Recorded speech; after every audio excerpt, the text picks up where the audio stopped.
There are rumors that have come up to the Hill of a secretive project within the Department of Defense. I've been in a Twitter war. All of the 7 mountains of society to be taken over.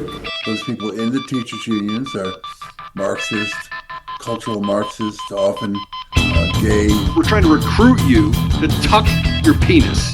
If you believe in evolution, why don't you just kill people? I'm like, well then let's go fight. I'll just kick his ass. How's that?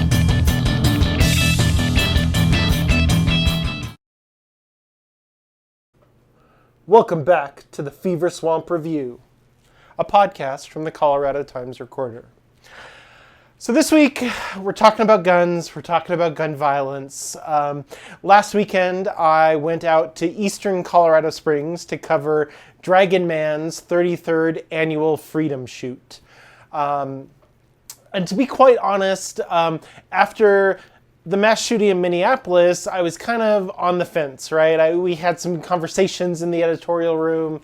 Is it really in good taste to do kind of coverage of this event for the podcast? Because, as you guys have seen, like, the podcast isn't exactly like straight news, right? We label it as news analysis on the website, and part of that is because, you know, it's a little bit more experiential on my end than just my typical, like, sort of news stories, right? I go out and I kind of experience things and talk to people, and, you know, we have fun on the podcast. And maybe it's not in the best taste to really have fun around this topic of guns and gun violence when, you know, there's just been a mass shooting.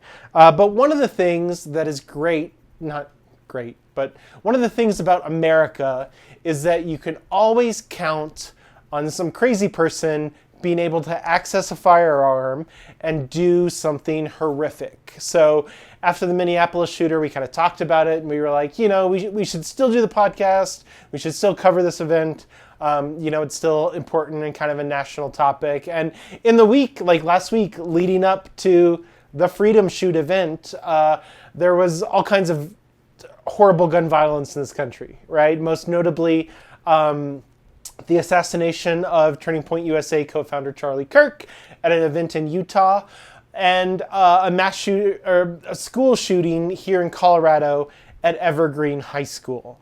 You know, these things just happen very regularly, and it is a part of American life. And as a result, you know, there's a lot of conversation around how should we handle these things? What should we do about them? Should there be fewer guns? Should there be more guns? Should everyone just be armed all the time? Should no one be armed? You know, it's a broad question. And some people, you know, have looked at other countries because, as people often point out, America is one of the only places where these things happen. And, you know, there are countries in Europe where even law enforcement doesn't regularly carry guns. I have gotten into like Nordic noir crime dramas that they have on Netflix, and it was so striking to me. There was this one scene where there was kind of this conflict, and the officer had to unlock her car and then unlock another thing to access her gun, like as a cop. Which is strikingly different, you know, from like the Aurora Police Department, which just shoots people all the time, you know, when they're not drunk driving. So, you know, it's very much a cultural difference. And on this week's Fever Swamp Review, we went kind of into the heart of gun culture here in America. We went to Dragonman. Is a colorful character. He hosts this annual gun event at his gun store range complex east of Colorado Springs. We unfortunately, like, we signed up just for the event to go and walk around, and I also wanted to go to the museum because he has a very interesting collection of World War II German memorabilia. But I didn't see that I had to be there before a certain time, and so I missed the museum tour, unfortunately. But we did get to go out there and talk to some people and shoot some guns. So here's a little bit of my experience at Dragonman's 33rd annual Freedom Shoot.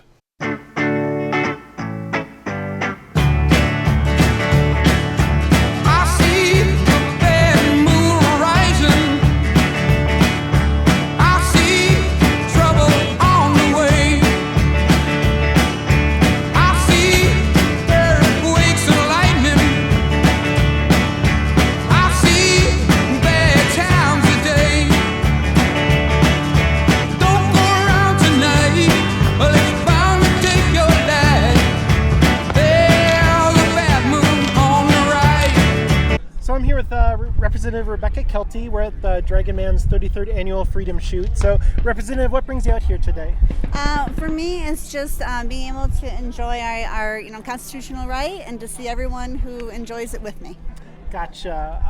Can you talk a little bit what's been going on at the Capitol around kind of gun rights? And I know a lot of organizations are out here in opposition to, Senate Bill 003, the semi-automatic weapons restrictions and that sort of thing. So what have you been seeing as a legislator? Really, honestly, I try to get people to understand the original bill, because the original bill of 003 was meant to literally take away 95% of firearms away from the people that, who own them, and it got whittled down, but the intent was still there. And if allowing a bill like 003 to continue to go on, honestly, that just opens that doorway for them to then slam through more, to tack on what they took off last time and continue to chip away at an individual's Second Amendment right. And any infringement, it's a violation. So we have to, whether you like the Constitution or not, it's still the Constitution of the United States. We have to follow it, and that means First and Second Amendment are First and Second Amendment for a reason. So gotcha. This week, obviously, we had the mass shooting in Evergreen at the school, and then the unfortunate incident with Charlie Kirk, and then a couple weeks ago, the Minneapolis shooting as well. I mean, kind of liberal and like anti-gun advocates, they see it as simply a matter of public safety, that the common denominator with all these shootings and violence and incidents are guns. What is, the Republican response to that? I think we disagree. The common denominator is mental illness. The common denominator is a lot of hate rhetoric. The common denominator is pushing agendas that are not looking at the true problem, and it's the person behind. I have weapons, and they just sit there until someone actually with a mental illness or the capacity for violence, gets their hand on a weapon, whether it's a gun, a knife, a car, anything like that. Then that's the problem. It's not the tool. It's the person. It's the evil behind it. We had that stabbing on the subway on the subway in North Carolina with that young lady, the immigrant from Ukraine. That was with a 3-inch pocket knife, and within seconds she was dead from an individual who was suffering from mental illness. It's a lack of or I should say, soft on crime legislation that's being passed in these states. Violent criminals should be held away from held away from the peaceful public. Safety is a concern, but it's because of the crime and the laws that we put behind crime. We let criminals out. They're like, to solve the prison problem, just let the criminals out. That creates a whole nother problem. To me, it's like, let's solve the prison problem by helping the prison system, by helping the Department of Corrections, not by letting criminals, violent criminals especially, out back into the public. We do have to keep our people safe. We have to go about it a different way. Screaming about, taking away the Second Amendment or screaming about the tools that are being used, that's like saying, if a drunk driver hits someone, should you then take away the cars? And, no, it's the drunk driver that did it. It's not the car. Do you understand what I'm saying? Yeah. Okay, yeah. That's where we come from. Gotcha. So looking forward, future legislative sessions, what are Republicans working on bills to expand Second Amendment rights, or what are you guys working on? No, not that I've heard of. I mean, we're just now that we're out of session and everything, we're kind of out in the public and getting our community service that we so wanted to do while we were in session, because we're so busy, we couldn't. So now we're out and about, talking to the community and the public. I haven't really heard of any Second Amendment bills yet. I know the bills that I'm working on are, to try to help with, the couple that I put up so far to help veterans. So, I'm a veteran, so, that's near and dear to my heart. But I don't know what everyone else is working on yet. They haven't submitted them fully yet, so Gotcha. We'll find out. Okay, anything else you want to say about today's event or gun rights or anything? No, if anyone has any concern or they're not sure about someone's gun rights or Second Amendment, why don't you talk to someone here? Come down today and talk to some of the people here. These gun events and gun shows are the safest places you could ever be. You've got military style security. You've got, people who absolutely respect the First or the Second Amendment and gun ownership. And for me, it's no safer place. There's no safer place. And they welcome, I can guarantee you, everyone here will welcome any professional, calm conversation on the Second Amendment and gun rights. I promise you that. Gotcha. Well, thank you so much for taking the time to talk to me. I appreciate it. As Representative Kelty kind of points out here, it's this sort of difficult conversation, right? Is it mental illness? Is it the guns? And look, as progressive news outlet or whatever, I mean, I'm happy to admit, right? Like, guns are cool. Yes, they're horrifying implements of death, but they're also pretty badass, right? I mean, look at this shirt that I got from Rally for Our Rights, right? Big American man, he's got a gun, and it kind of sums up, the whole thing, this whole cultural aspect around firearms and maybe even identity and masculinity. I don't know, right? But I'm not necessarily anti-gun per se, While at this event, I did some shooting. Maybe some of you are aware or not, but I am myself an Army veteran. I mean, I had the hat, right? But it wasn't just a campy joke. Like, I am actually an Iraq War veteran. And one of the first thing, like one of my first jobs as a soldier, as a private, and then later as a specialist and stuff in the Army, I was a machine gunner. So I carried the 240 Bravo gas-operated, air-cooled medium machine gun with a max effective range of up to 1,000 meters.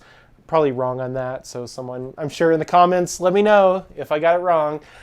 It's been 20 years, but yeah, so I took advantage of that. I had to shoot the 240, so here is some footage of Colorado Times reporter Heidi Beadle shooting a machine gun. Put your hand here. Yep. To your shoulder. One hand here. Yeah. One hand here. Okay. If she moves, brass comes out the bottom.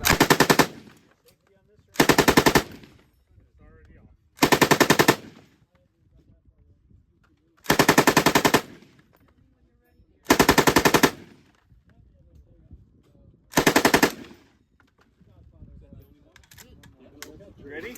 All right. Okay. And then I also took part in a shooting competition, which was kind of interesting. And again, got out of the Army in 2011. I have not gone to a range, shot a firearm since then.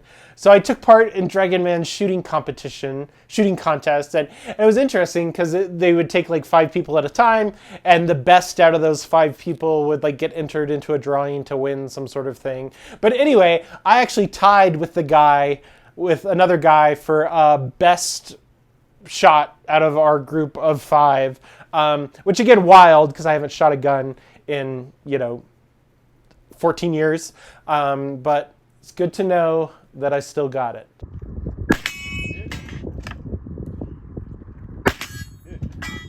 But anyway, right, I mean, the point that I'm kind of making here, right, is that, yes, as a recreational hobby, as an activity, as kind of an interest, there is some fun aspects of gun ownership. There is enjoyment to be had.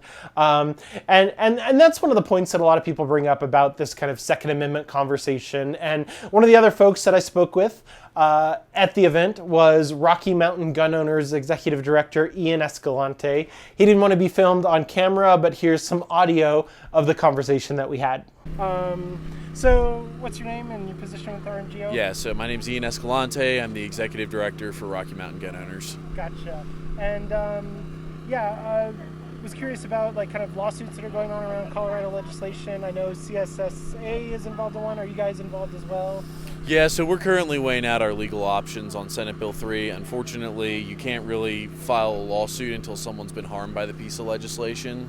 We figured that out with the 3-day waiting period. So until we actually have someone who's been harmed by this piece of legislation, then we're not going to have the standing to be able to challenge it in court. So that's why we haven't filed yet. Gotcha. Any other kind of lawsuits lobbying stuff going on that you could talk about? I mean, currently we had a huge victory in the 10th Circuit on the New Mexico waiting period. That's binding precedent, so our attorneys are currently trying to force the Colorado District Court to comply with the 10th Circuit and strike down the 3-day waiting period here in Colorado. Gotcha. And how do you think that's going to work out, or what's the prognosis? I mean, I'm optimistic. It is binding precedent, so the lower court should have to comply with it. It's just a question of making them do it. Gotcha. And obvious kind of question here, this week we had the mass shooting in Inglewood. We had, the unfortunate incident with Charlie Kirk. Last couple weeks ago we had the Minneapolis mass shooting. The Democrats say that, we need more laws to kind of restrict gun ownership and do all this stuff. And it's the guns that are the problem. I mean, what's the response from kind of gun rights advocates, and are there any kind of restrictions on gun ownership that you guys support, or? Well, first off, I mean, the Second Amendment is very clear. It says shall not be infringed, and we now have Colorado has some of the strictest gun laws in America now, and especially going into next year, they're going to be even more strict, and it's not preventing these tragedies from happening. Obviously, this is not something that should be normal in our society at all, whether it's a political assassination, whether it's someone who is insane or something like that. So what we got to do is we got to start punishing crime. We got to start letting people know that if you do engage in this type of behavior, that one, it's not going to be tolerated, it's not going to be accepted, and two, you are going to pay a very, very serious price, whether it's life in prison, whether it's, I know Governor Cox in Utah flirted using the death penalty on Charlie Kirk's killer. I mean, this has to be stopped, but the way to stop it is not to strip away the rights of Coloradans. What needs to happen is that when this stuff happens, there has to be punishment. There has to be very brutal, severe punishment for the people who carry out these acts. And until that happens, I don't see this stopping. And we also need to make sure that we have armed guards at schools who can prevent this stuff from happening. Biggest issue with the Minneapolis shooter is that individual said that they targeted Annunciation specifically because they knew there was going to be no armed guards there. There was going to be nobody there to stop them from doing what they did. And that's spelled out in black and white in their deranged manifesto of why they specifically chose that school. So the problem is it's not the guns. The problem is the people, and the problem is that we have a criminal justice system that doesn't do its job. Gotcha. Anything else you want to say about today's event, or gun issues in Colorado, or anything like that I didn't ask about? I mean, I would say that Colorado is now, unfortunately, one of the examples of what happens when you start stripping away the rights of peaceful folks. We have a lot of times you don't hear a lot of the media talking about the stabbings and severe crime that goes on in downtown Denver and places like Aurora and places like that. And the fact of the matter is that now we don't have to worry about just random crime. Now we have to, on top of that, worry about politically motivated crime, because it's becoming abundantly obvious that there's individuals who are refusing to come to the table and have a discussion. I mean, Charlie Kirk's entire thing was, I'm going to sit down, I'm going to have a discussion.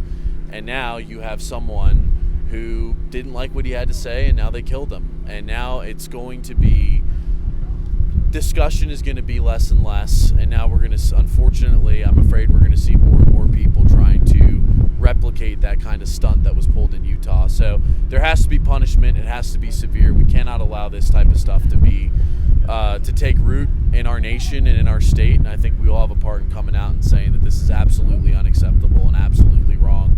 It doesn't matter whether it's murder, whether it's publicly assaulting someone for having a certain political view.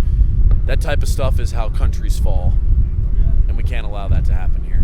Gotcha. Well, thank you so much for taking the time to chat with me. Absolutely. I appreciate it. Of course. Have a good one. You too. As many people have kind of pointed out, one of the things that is in this conversation, right? Because a lot of people like to point out that, well, you have these, like Rocky Mountain Gun Owners, they're kind of Colorado's statewide lobbying group, advocacy organization. But at the national level, you have the National Rifle Association. And some people have pointed out that the activities of the National Rifle Association, the NRA, directly benefit gun manufacturers and gun sellers and people in the industry who kind of make a living selling guns and selling ammunition. So to get their perspective, I spoke with one of the vendors, the guy who owns the company that was renting machine guns. So here's our conversation. What's your name and your company? My name's Ryan Scott, and I own Denver Bullets, Inc. Okay. And how long have you been in business? Denver Bullets has been in business since 1968. Okay. And what do you guys do? Do you just sell firearms or ammunition, or? Primarily, we're a manufacturer of ammunition. We specialize in 12.7 by 9.9 or 50 BMG. Okay. Yeah. And so, as someone who's been like kind of in the gun industry, Colorado has passed a lot of legislation. Kind of, they did the magazine sort of restriction, and now a lot of folks are upset about Senate Bill 003, which is like putting restrictions on semi-automatic gun ownership and stuff like that. So, as someone in the industry, how has this legislation kind of impacted your business and that sort of thing? Our business is unique because of the quantity of ammunition that we manufacture. We're actually working with the state of Georgia for opening up our next facility to get away from the legislation and the Colorado state excise tax that when we export to other countries, we're exempted from the federal government because it's not being used here. That is not in the wording in the Colorado laws. So we would be essentially taxed out of existence. So the state of Georgia is helping us set up about a $200 million facility over there. Oh, wow. So are you planning on moving your business entirely to Georgia or doing both? I think I'm going to do both. I have some really good employees here, and we're not going to make as much money or really any, but I'll be able to keep my employees employed. I just won't be able to add on like I was planning on originally, which was about 125 more employees. Wow. And how many employees do you have total? Right now we have 16. Okay. And so what's, can you, I guess, quantify the economic loss that Colorado is dealing with because you're moving your business, or how much is Colorado missing out on because of their legislation? Our projections that we had done through the federal government for us is about $521 million a year that would be a income into the state, which between payroll taxes, stuff like that, would be spent in the area, and it's gone now. We aren't even trying anymore. Gotcha. So one of the other issues, right, obviously, kind of talking about policy and legislation, Colorado, it's a liberal state. The argument from kind of the left is that, there's all these kind of violent incidences and access to guns and things like that is kind of fueling, like we've seen this week, the unfortunate shooting at Charlie Kirk and the shooting at the high school in Inglewood. So the arguments of the legislators are that restrict guns, that'll reduce the violence. Do you have any thoughts on that or responses to that, or is that even something you want to weigh in? And if not, no worries. Outside of my business, my personal response to that is it's not a left problem, it's not a right problem, it's not a gun problem. It is a upbringing starting at the home problem.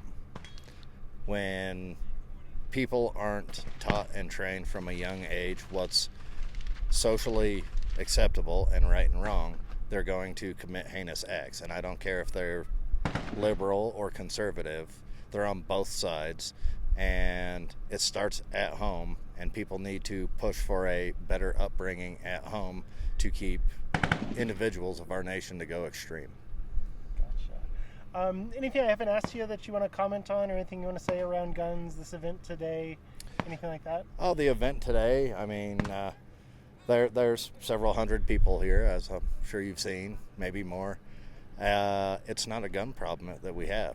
Not one of these guns has jumped up and attacked anybody. A gun is just like a hammer. You can use them for good or evil. It's just another tool. That's it.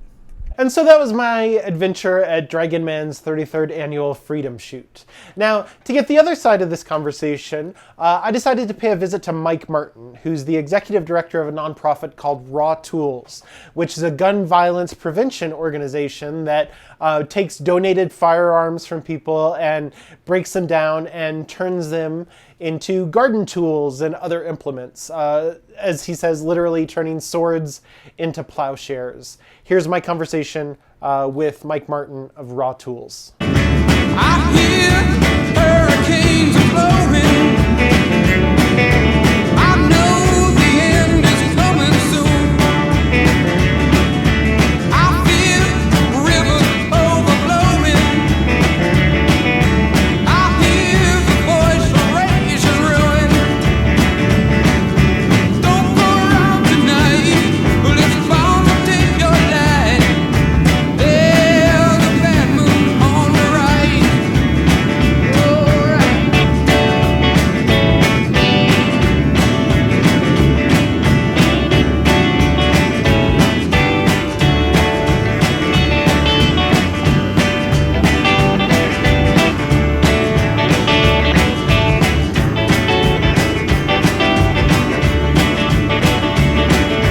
Hope you got your things together. Hope you are quite prepared to die. Looks like we're in for nasty weather. One eye is taken for an eye. Well, don't go around tonight, but it's bound to take your life. There's a bad moon on the right. People is to hit it a few times to get comfortable, and then as you get comfortable, you can hit it harder.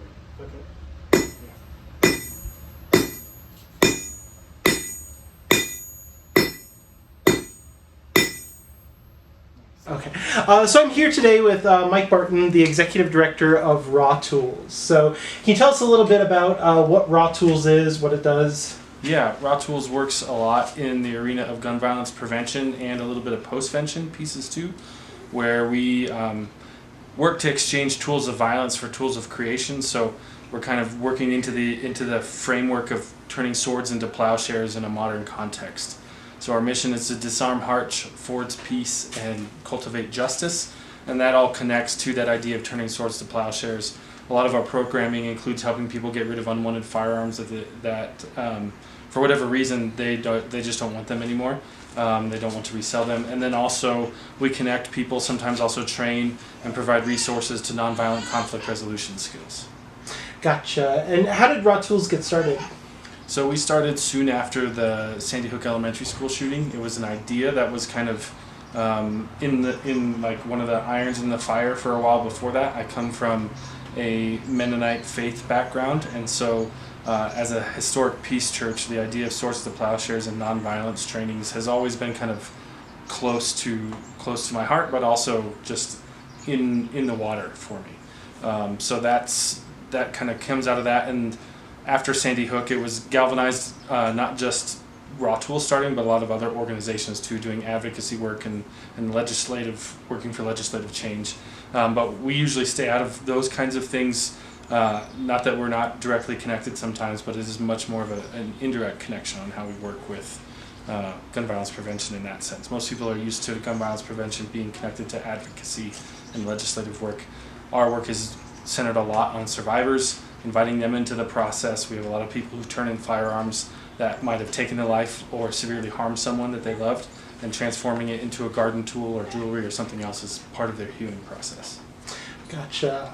So this week, obviously, a lot of conversations around gun violence, not just here in Colorado with the school shooting at Evergreen High School, but also the assassination of Charlie Kirk. Can you talk to me a little bit about gun violence? I mean, I was recently at Dragonman's freedom shoot, and a lot of people on the right, kind of the response is, well, guns don't kill people, people do. Right. Can you kind of address that a little bit? Yeah, we believe it's a little bit of both. That there's this idea of cyborg anthropology that we are different depending on the tool that's in our hand. The tool itself and us are both capable of something different when we're connected. The tool by itself can't do what it wants to do without us animating it or putting it to work. And the same way, we are different. If I have a spoon and fork, I'm probably going to be eating something, not doing something else. But it changes how I would eat if I have a spoon and fork or not. And so a lot of this conversation around gun violence is, for us, our name Raw Tools is about exchanging those tools that can bring death and turning them into tools that bring life. And so, especially after weeks like this, one of our biggest kind of things is to try and zoom out a little bit. That this does not include people who are directly affected by these things that happen, because they need deep need in that moment right away. So we often connect to pastors, clergy, other community support people, maybe help with vigils, things like that. And how we hold this is to see what the pattern is as a whole in our country, in our community. I advise people to work at their capacity. If they know somebody, understand the concentric circles of connection to people who've been impacted, and try and support the next circle on the inside. I think it's easy to get caught into what's interesting about everything that happened this last week, especially with Charlie Kirk, is the overlap of theology and politics. Can you, so talking about gun violence, right? A lot of people, mass shootings and these kind of one-off things get a lot of attention. Right. But gun violence also includes, kind of crime, which is a big topic here in Colorado and Denver and Colorado Springs, suicides, kind of things like that. Like, what's the big picture on gun violence in America? Yeah, I think it's a good point, and it's really helpful for all of us to realize that mass shootings are a very small percentage of gun violence in general. We lose about 110 to 120 people per day to gun violence, and maybe 3 to 5 of those on average are going to be from mass shootings. And suicide is going to make up, across the board, across the country, 50 to 60% of gun violence. So mass shootings, though, do have a different effect on mass trauma. And I think we all feel that to some degree after a mass shooting like at Evergreen for us here in Colorado, or something that is connected to our theology and politics like Charlie Kirk. And so those all reverberate in different ways, and these complex layers of trauma are hard to talk about.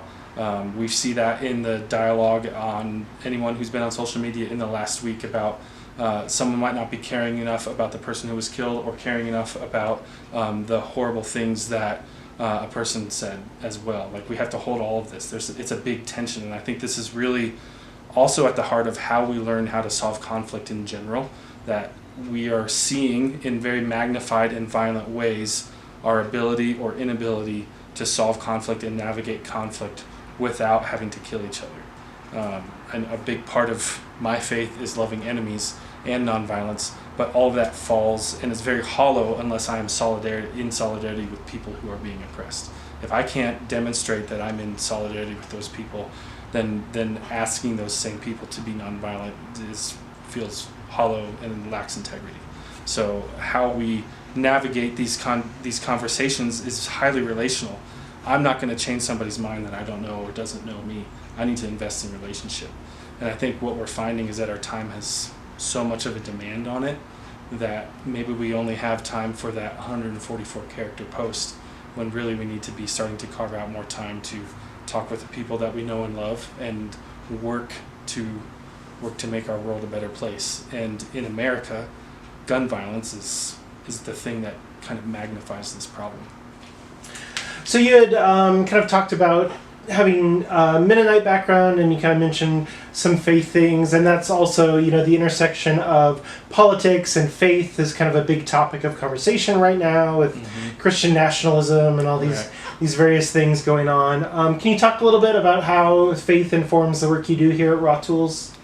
Yeah, I think it's the basis and where I'm rooted. It also helps me have healthier conversations. It's not that I don't align with some sort of political space, partisan.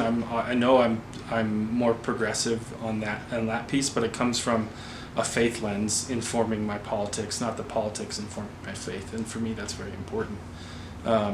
So that's that's a piece of it. And then this idea of turning swords to plowshares in the Old Testament scriptures, the idea of not just that physical transformation, but also the scripture continues to say that learning of war no more. And then the part of that most of us are familiar with now because of the Hamilton play is being under a vine and fig tree in fear of no other. There's a line in Hamilton that alludes to that verse that starts with turning swords into plowshares. And a lot has to happen for us to feel like we can be safe and cared for, whether that's shelter and food like a fig tree or gives us. But that, there's some inner work I have to do to trust people who come into my circle that I don't know. And there's some systemic work that needs to do that creates safe space for everyone. And so a lot of our work then is connected to restorative practices, which is what I guess the War No More training that I have received alongside learning how to blacksmith. So this combination of this work at the forge and the anvil, physically getting out grief. This somatics is kind of like a fun word that has been popularized a lot recently, and that is dealing with the trauma that our body holds and processing that. And a big part of the restorative practices is centering those who have been harmed in the reparations process, being informed by them. And so Raw Tools has often been in that space, trying to listen and learn and work with survivors as we move forward with our work. And often that means having someone come to our shop who has been harmed by gun violence, picking up a hammer and hitting on a gun barrel, which is simultaneously kind of releasing pain from their body onto something that brought them harm, at the same time not eliminating that thing, but creating something new out of that. And I think there's a little piece of us today that, in all of us, that has some sort of transforming that can be done to make our world a better place. And if we have to root somewhere, for me, it's in, you could even say the politics of Jesus. But clearly there's a disagreement on what that looks like in our world and in this town, Colorado Springs. So those are the tough conversations that we have to have. Yeah, so kind of speaking about that, I mean, for work and, in my personal, I'm in a lot of interesting kind of faith spaces, and I hear a lot of kind of these conversations, and the more conservative spaces, right, they lean on the line from Christ where he says, he who doesn't have a sword, sell his cloak and buy one. And you have denominations that take it kind of even further, and this is an extreme example, but the Mooney's son guy with his rod of iron ministry and that sort of thing.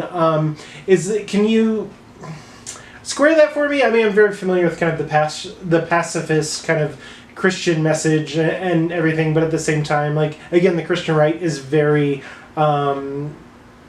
the opposite of that, and these conversations that we have around abortion or LGBT issues or guns, it's so incredibly polarizing, and it seems like I don't even know if we're on the same page. I don't even know if we're even reading the same book. You know what I'm saying? Yeah. So, do you have any thoughts on that? I don't think we can. I think we all need to be honest that we are not reading that book from some objective space or in a vacuum, that we read it all from our own context. One of the ways I talk about this with guns is that there are a lot of people who own guns to keep their family safe because they love them. There's a lot of people who don't own guns because they want to keep their family safe because they love them.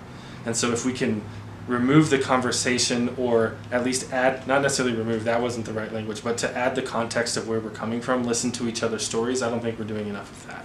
So that often we've worked with survivors who had to go to a shooting range after their incident so that they could prove that they have power over that gun and the gun doesn't have power over them, that they animate the gun, which talks to, which also even leans into that, guns don't kill people, people kill people. It's a combination of both. If we try and eliminate it to one side or the other, we're going to lose the complexity that our life holds. And I think we need to honor the complex layers of this. I think we need to honor the trauma that people have experienced in the past that made them choose to own a gun or not own a gun, and we have to tell those stories together. And we have to understand hermeneutic is a fancy word of how people interpret the Bible, but there's also how we interpret our life, how we interpret our experiences in our past. I think there's this temptation to say that if I find the magic answer, everything will be better. Well, that doesn't exist. And we see that in various intersections of gun violence.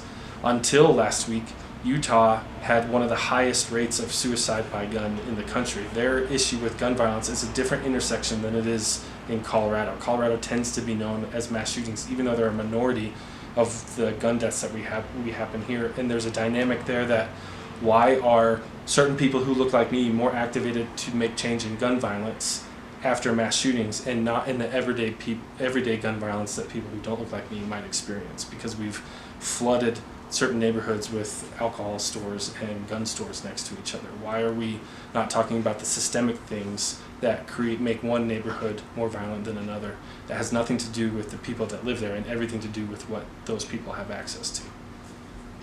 Gotcha. Anything else you want to share about Raw Tools or the work that you do? How can people get involved if they're interested? Sure. We have Raw Tools has a national network. We have affiliates in Philly, Buffalo, South, which is based in Asheville, North Carolina. But we have a national network of volunteers who help us destroy unwanted guns. You can do that at events. We just had one in Denver where 67 guns were turned in and people were given grocery store gift cards for that. And then we take that and turn it into garden tools, art, jewelry to support the work that we do, or gift to other people who've experienced gun violence as part of their healing. So if people want to plug in, they can visit our website at rawtools.org. Awesome. Well, thank you so much for taking the time to talk to me today. Yeah, thanks. And so there you have it. I think my personal opinion, I tend to kind of agree with Mike that it's kind of a both situation, right? Like, this argument that, like, it's not the guns. Okay, but, like, the guns certainly help. And some of these regulations, like, they will say, well, it's not going to stop anyone. And they'll point to, like, an incident like Charlie Kirk, right? That was a bolt-action rifle, and it killed somebody. But if we analyze the Evergreen shooting, right, and that was a shooting that was carried out with a revolver, so not a semi-automatic weapon. 2 students were injured, and then the shooter himself, took his own life.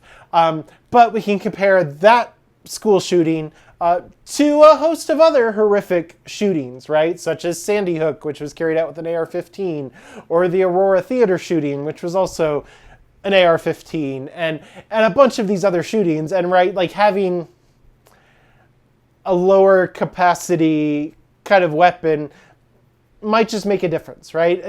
It depends on these scenarios, but I think there is something to be said, maybe, for some common sense restrictions on some of these weapons. But at the same time, right, it definitely, there is, I don't want to give a lot of air to, like, some of these, like, hysterical kind of right-wing talking points about mental illness and it's all the trans people committing the shootings and all of these things, right? I mean, there's some elements here, but one of the things that I've studied and reported on kind of extensively as both, like, a reporter and just kind of a weirdo with my own personal interests is the phenomenon of cults and brainwashing, right? And the CIA, the American government, spent a lot of time and money analyzing human behavior and looking at how to manipulate human behavior. And you notice after MKUltra kind of ended in the mid-70s, that's also when you saw the rise of kind of these, like, weird cult organizations like Synanon, like EST, these, like, large encounter group things. Because of our capitalist society, right? I think the main motive for a lot of those was simply profit, right? It became, this self-help, self-actualization, make money kind of thing. But the common denominator that a lot of these, like, kind of abusive sort of cults, like, the Moonies and some of these other groups, and then, these new age kind of large encounter group things and stuff like Synanon, is the manipulation of human emotions, right? The CIA, as they were doing MKUltra, Dr. Jolly West, the guy who killed an elephant with LSD, kind of wrote about this, right? And the ability for like these rapid sort of transitions and fluctuations in emotional states from, sorrow to joy to anger, right? Kind of harnessing in rapid fire succession these emotional states. It can induce kind of like a dissociative sort of aspect into people, right? It can get them into kind of almost a trance state or like a hypnotic state, but it does stuff to your brain, right? And now in society today, we don't need to seek out a cult to access this, because we all carry in our pockets our cell phones, which are, very efficient brainwashing devices, and we're plugged into social media, right? You don't have to go to like a Synanon encounter group and take part in the game to be subject to some version of attack therapy, right? That's become comment sections on Facebook or on Twitter or on these other places, right? And we have things like TikTok that are giving us just kind of a constant stream of media, and even if you look at the news, right, it's like constantly inducing sort of fear or anger or like a combination of them. We're bombarded with these horrific images of the genocide in Gaza, of the actions that ICE are taking against, undocumented people here in America. It's fomenting this kind of like rage and exhaustion and despondency, and kind of nihilism to a certain extent, right? And so, there are different ways and different avenues that people kind of get radicalized in these online communities. And maybe speaking from experience, right? But I mean, it creates like all this content, all these things that are going on in the world. It creates a sense of tension, right? It makes us feel powerless and hopeless and out of control. And what are you gonna do, right? We live in this world where like words are violence, right? But also silence is violence, and you've got to do something to kind of fix all these terrible problems. And it's not, the government or these giant corporations, right? But it feels like it's like you as an individual. You've got to go and you've got to do something. And the something that people do is not always great. As we've seen, as I have maybe done in the past. And I don't know if there's really a message here or how to fix it. If you watch South Park, right, the recent episode about the Labubus, and they were talking about like, oh, well, are we just going to take TikTok away from our children? I don't know. That's not really my position, but maybe be careful, about the media that you're consuming, about the attitudes that you're having towards your neighbors and your community members. And I have a weird perspective because, I spend a lot of time in very different circles of society, right? And so I have a different perspective maybe on some of these people who are seen as like deplorables or right-wing extremists or whatever. And I also, know a lot of left-wing extremists and LGBT people and just experiencing the broad spectrum of humanity. And then you look at like news in a lot of ways, and the coverage is just so detached from objective reality, and it's just unfortunate. And I don't know to what extent I am responsible for this, but if you've enjoyed this podcast, please make sure you like and subscribe, share, follow us on social media, the same social media that is rotting everyone's brain, right? We're on Facebook, we're on TikTok, we're on Instagram, Blue Sky, Twitter, all the places. Give us a follow. If you appreciate this episode and the ridiculous things that I do, please consider making a tax-deductible donation to our nonprofit newsroom. The Dragonman's thing is kind of expensive, right? I'm really racking up the expense reports this month, so feel free to chip in. and stay safe out there.